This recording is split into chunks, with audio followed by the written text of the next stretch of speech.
Hi guys and welcome back to this stock market investing tutorial part 2. Again, this is Nel of PinoyPassivePeso.com and I created this series of videos to let everyone know the easy way of investing in the Philippine stock market. If you haven't watched yet the first part of this video series, you may find the link on the description box below. Okay, so part 2 na tayo. The strategies for long-term stock investing. I teach long-term investing to show you the easiest way of investing in the stock market. Tsaka hindi complicated yung mga strategy na pwedeng gamitin sa long-term stock investing. Here's what you will get from this video. The two types of long-term investing. The three investing method for long-term investor and how it works. Okay, let's start with the two types of long-term investing. The first one is the passive long-term investing. In this type of investing, you either apply the buy and hold strategy or the peso cost averaging. Ito yung bibili ka ng good stocks and keep it for decades or hanggang mag-retire ka. Explain ko to further mamaya. But the second type is the active long-term investing. Dito naman sa investing type na to, you will also buy giant companies but this time, you will sell it within a few months or a few years and reinvest your money to other giant companies. This is the type of investing used by the Truly Rich Club members for their strategic averaging method or what they call SUM. Okay, let's expound those strategies para mas makapili kayo ng maayos kung ano yung mas preferred nyo i-apply. The three investing method for long-term investor. Number one is the buy and hold strategy. From the word itself, ito yung one time of buying stocks tapos i-hold mo lang siya for many years or even decades. In this strategy, you are more concerned about the company and not the stock price. Look at this chart of PSC index or the top 30 companies na pinagsama-sama. Makikita natin dito na yung mga quality stocks tumataas ang value. Kahit anong baba at taas ng price, still going up pa din yung trend niya. You just need a very long time to gain more out of the strategy. You will see here, January 1985 to November 10, extracted yung chart na to. So, that was 25 years of holding the stocks. Now, check natin yung example ko from the first video, which is Ayala Corporation. But this time, dinagdag ko yung mga previous year niya sa stock market. Ito yung sinasabi ko na bumababa at tumataas ang price over a long period of investing. Let's say you invested 100,000 noong November 2008. Ang price niya is around 120 pesos. So, kung price niya is 120 pesos per share and you invested 100,000, you'll get 830 shares. In today's average price, ang value na nung 830 shares mo is around 750,000. You just gain 650,000 for 10 years of holding the stocks. Ganun yung buy and hold strategy. Okay, so proceed na tayo sa second strategy which is the peso cost averaging. This is the most common method that beginners are using. In this strategy, you will keep on buying good stocks in a fixed amount on a regular interval regardless kung anong price ng stocks. Depende sa'yo kung twice a month, once a month, or quarterly ka mag-invest. But I suggest na monthly ang gawin yung pagbili ng stocks. Depende din sa'yo kung magkano yung fixed amount na i-invest mo. Kahit small amount as long as you will do it regularly. Unlike sa buy and hold, you must buy consistently in using this strategy. Let's have another example. Jollibee Food Corporation. So dito makikita nyo, pabago-bago din ng price. But still, pataas pa din ang price niya. Noong January 2011, 90 pesos per share. Ngayon, 280 pesos per share. So as of November 2018. So ito yung computation niya. For example, you will invest 5,000 monthly. Nag-start ka noong January 2011. So, yung 5,000 mo, makakabili siya ng 50 shares. 50 times 90 is equals to 4,500. So, may natira kang 500 dito. The next month, bumaba yung stock price. Naging 75 pesos. 60 shares naman ngayon na mabibili mo. Again, 4,500. The next month, bumaba na naman. 70 pesos per share. So, yung 5,000 mo, since may remaining 500 ka dito noong February and 500 noong January, 6,000 ngayon ang may invest mo. 80 shares ngayon na mabibili niya, which equals to 5,600. And so on and so forth. You will keep on buying hanggat hindi ka pa nagre-retire. By the way, meron na nga palang mga suggested stocks ang COL Financial para sa strategy na to. I will just log into my COL account to show you where to get that list.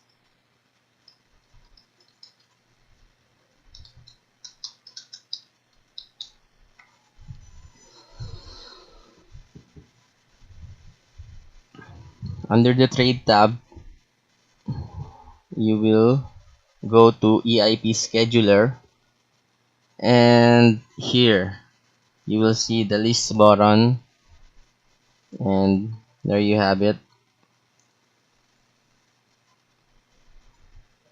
Ito yung mga companies na pwede mong bilhin under sa peso cost averaging method. So, balik tayo sa slide. By the way, ito palang EIP Scheduler, maganda daw to. Para ka lang talagang magde-deposit sa bank kasi automatic na siya bibili ng stock na nakaset sa schedule mo. Hindi ko lang masyadong alam kasi hindi ito yung gamit kong strategy. But to give you a preview, you will just input, let's say you'll input the stock BDO and you will invest, let's say 5,000 monthly. Ito, start date, let's say every 30th, and for 3 years, and set up automatic, then submit. Alam ko ganun lang siya kadali. Tapos you'll just deposit the money from your bank to COL Financial. Okay.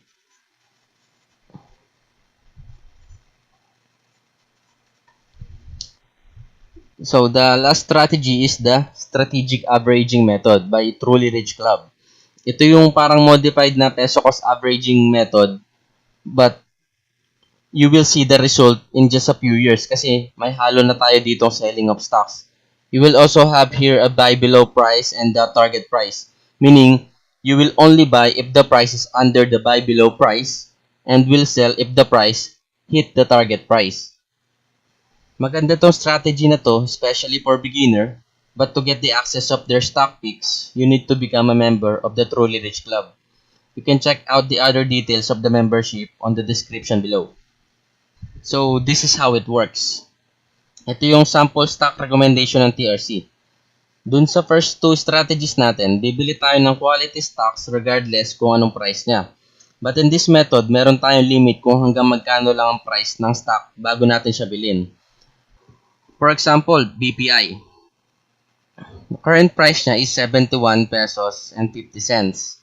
But the buy below price is 69 pesos and 57 cents. Meaning, hindi mo siya pwedeng bilhin for now dahil above siya ng buy below price. But the target price is 80 pesos, so hindi pa rin natin siya pwedeng i-sell. Ganun lang siya kadali. This is almost a spoon-feed type of investing. You'll just check the table and invest in the stock market regularly.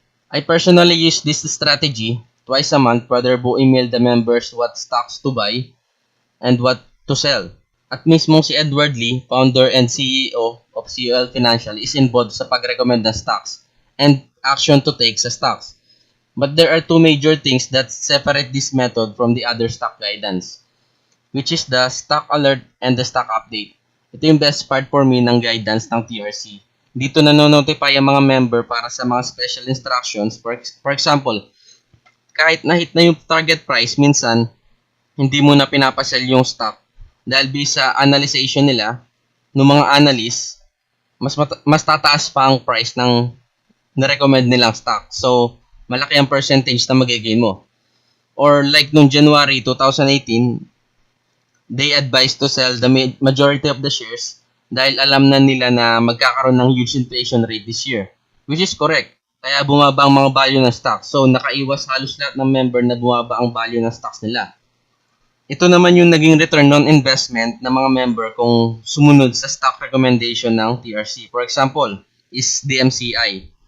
Nirecommend nila nung September 2010. Of course, the member must do their buying regularly and nung na-reach yung target, pinabenta na. Within 8 months of holding, they earn 64% of their capital. Again, you may check out the other benefits of being a member of Truly Rich Club sa link na nasa description. So there you have it. I just gave you the simplest way of investing in the stock market. Ito na yung pinakasimple guys. Pipili na lang kayo ng stock na gusto nyo na galing sa list na given ng COL Financial or Truly Rich Club kung gusto nyo magpa-member, and then buy every month. Tapos balik na kayo sa kanya-kanyang buhay. Work with your business, pasok sa trabaho. Di mo kailangan i-monitor yung stocks mo dahil baka matem ka lang na ibenta kapag nakita mong bumaba. Dapat maalala mo lang na stock investor ka kada sweldo. Tandaan nyo lang na kapag bumaba ang stock price nung binili nyo last month, ibig sabihin mas madami mabibili ng budget nyo this month. Tsaka kung natutuwa kayo kapag may trade deal sale sa SM, dapat mas matuwa kayo kapag naka-sale mismo ang SM. Mas maganda mamili ng kumpanya kaysa damit. Now, for the bonus tips, I will give you the safest and surest ways to build your wealth through stock investing.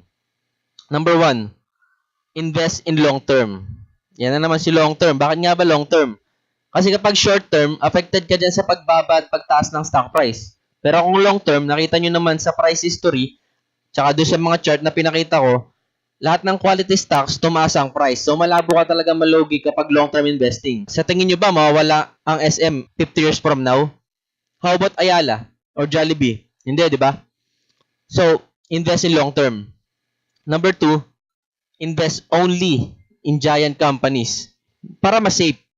Yun yung simpleng paliwanag, para mas safe. Kung long-term investing ka nga, pero yung company na napili mo ay nagsara, edi wala din.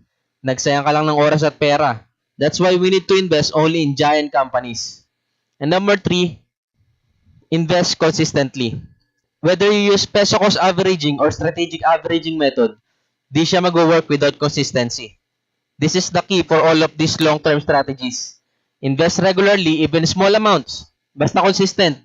And believe me, you will see the big difference. Okay, so I think that's it. If you find this video helpful, please click subscribe button below. And thank you for watching.